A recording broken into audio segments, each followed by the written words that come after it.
Di suatu pagi di bulan April 2023, ada seorang wanita, pemilik sebuah hotel, ditemukan terbujur kaku di dalam kamar rumahnya dengan kondisi terikat tangan dan mulutnya dilakban.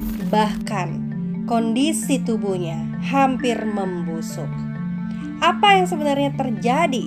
Dan apa motif si pelaku melakukan hal keji ini? Simak kisah ini sebagai sebuah pelajaran hidup untuk kita agar selalu berhati-hati dengan siapapun.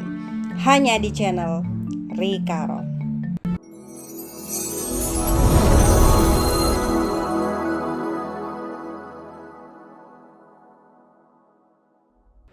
Naima S. Bahmid merupakan seorang wanita yang berusia 62 tahun. Ia tinggal di sebuah rumah mewah yang berlokasi di daerah Kebonjeruk, Jakarta Barat. Menurut warga sekitar, Naima dikenal sebagai seorang warga yang mempunyai jiwa sosial yang tinggi. Dia sering membagikan sedekah kepada warga yang kurang mampu, sering membagikan makanan di saat bulan Ramadan, bahkan bila mana ada pembangunan di kompleksnya, Naima selalu menyisihkan uangnya untuk sekedar menyumbang.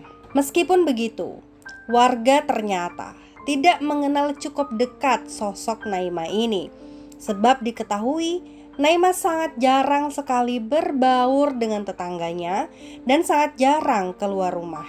Warga memaklumi sifatnya itu karena memang Naima ini sudah lanjut usia dan agak susah untuk berjalan sendirian keluar rumah. Naima merupakan pemilik Hotel Oyo yang bernama Hotel Asirot, berlokasi di Jalan Asirot, Jakarta Barat.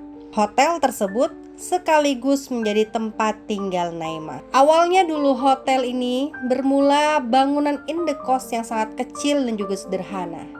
Namun beberapa bulan kemudian, indekos itu pun langsung dirombak dan dijadikan hotel seperti sekarang. Nah, dikarenakan dirinya ini sudah mulai renta, Naima kemudian merekrut beberapa karyawan untuk membantu pekerjaan di rumahnya tersebut.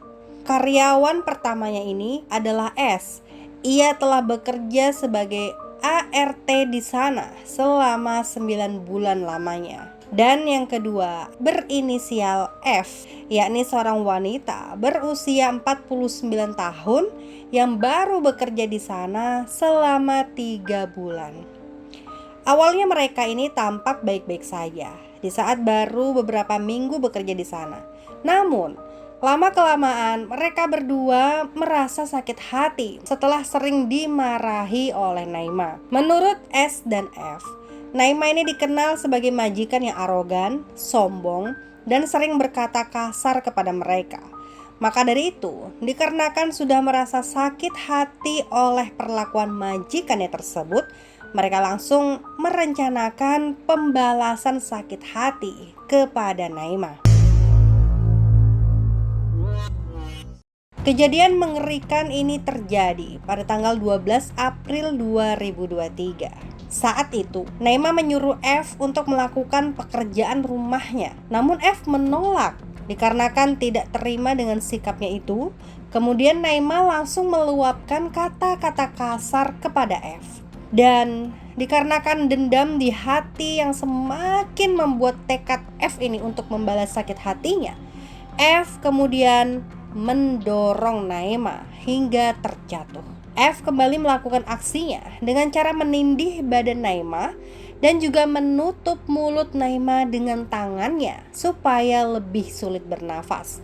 Sedangkan S bertugas membantu rekannya itu untuk melilit mulut Naima dengan lakban. Sebenarnya Naima di situ sempat memberikan perlawanan dengan cara menggigit bagian tangan F.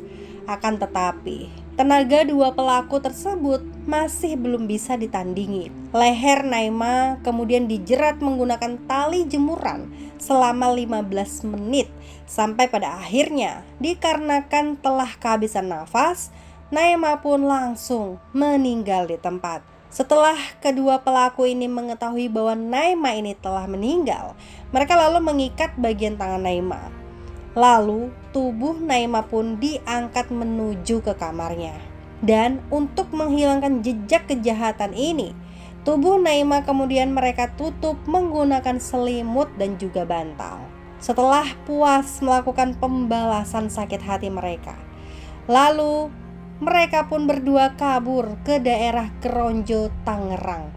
Di sana, mereka juga sempat mencuri beberapa barang berharga milik Naima, seperti uang, dompet, dan bahkan 2 mobil milik Naima, yaitu Toyota Fortuner dan juga BMW. Namun sesampainya di daerah Tangerang, dikarenakan takut keberadaannya terendus oleh polisi, mereka memutuskan untuk kembali kabur menuju daerah Banyuwangi, Jawa Tengah. Di sana, mereka bersembunyi di sebuah rumah milik salah satu keluarga mereka. Hari berlalu, pihak keluarga Naima merasa khawatir sebab sudah beberapa hari ini Naima tidak mengangkat panggilan teleponnya. Pada tanggal 14 April, akhirnya keluarga yang bersangkutan pun langsung datang ke rumah Naima.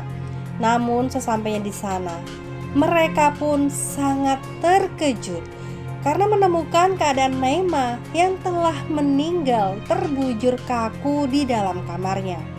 Selain itu, Naima juga ditemukan dengan keadaan hampir membusuk. Kedua tangan terikat tali dan bagian mulutnya sudah diikat menggunakan lakban. Keluarga Naima kemudian langsung melaporkan kejadian ini kepada pihak kepolisian setempat. Dan setelah mendapatkan laporan tersebut, polisi pun langsung datang ke TKP. Tidak adanya kerusakan pada pintu ataupun jendela, serta rumah yang dalam kondisi normal. Dinyatakan bahwa ini adalah kasus pembunuhan berencana. Polisi lalu segera menginterogasi beberapa warga yang tinggal tidak jauh dari rumah Naima. Menurut beberapa warga, pada tanggal 12 April, mereka sempat melihat kedua ART Naima yang keluar dari rumah sambil membawa 2 mobil milik Naima. Karena warga tidak curiga dan menganggap kedua ART ini memang sedang melakukan tugasnya, maka dari itu warga setempat pun tidak mengecek ke dalam rumah Naima. Sebenarnya, keluarga Naima sudah menaruh curiga sejak lama kepada kedua pelaku tersebut. Sebab terlihat dari gelagat aneh kedua pelaku yang tidak seperti tingkah laku sehari-harinya. Mulai dari sering membantah bila mana disuruh oleh Naima. Mereka sering bermalas-malasan. Bahkan pernah nih, suatu hari mereka kedapatan tertidur pulas dan sama sekali tidak mengerjakan pekerjaan mereka. Akhirnya, setelah berbekal informasi tersebut, polisi pun langsung melakukan pencarian secara besar-besaran kepada F dan juga S. Tidak memakan waktu lama, akhirnya pada sekitar tanggal 20 April, F dan S pun berhasil diamankan oleh polisi di saat mereka bersembunyi di daerah Banyuwangi, Jawa Tengah. Setelah itu mereka pun lalu dibawa ke kantor polisi untuk segera diinterogasi lebih lanjut. Dan saat diinterogasi, mereka akhirnya mengaku bahwa mereka lah dalang di balik kasus pembunuhan Naima. Mereka juga mengaku bahwa pembunuhan ini direncanakan oleh F yang kemudian mengajak S. Dan sebenarnya mereka berdua sudah sejak lama akan membunuh Naima karena merasa sangat sakit hati. Bahkan mereka juga sudah berencana akan meracuni Naima menggunakan racun tikus. Namun karena sudah kepalang kesal, hingga pada tanggal 12 April itulah mereka pun langsung membunuh Naima secara kejam. Atas perbuatannya itu, kini kedua pelaku ditetapkan sebagai tersangka utama dan dikenakan pasal 340 KUHP atau pasal 338 KUHP dan juga pasal 365 KUHP dengan ancaman hukuman mati atau penjara seumur hidup lamanya. Oke teman-teman, demikianlah kasus yang begitu mengerikan. Beralasan sakit hati, lagi-lagi 2 karyawan pemilik hotel tidak berpikiran panjang. Mereka langsung menyakiti hingga membuat berakhirnya hidup sang majikan. Nah, gimana nih menurut kalian dengan kasus kali ini? Silakan sampaikan di kolom komentar dengan bahasa yang sopan tentunya. Ingat untuk selalu hati-hati dan waspada. Sampai jumpa di videoku selanjutnya. Bye!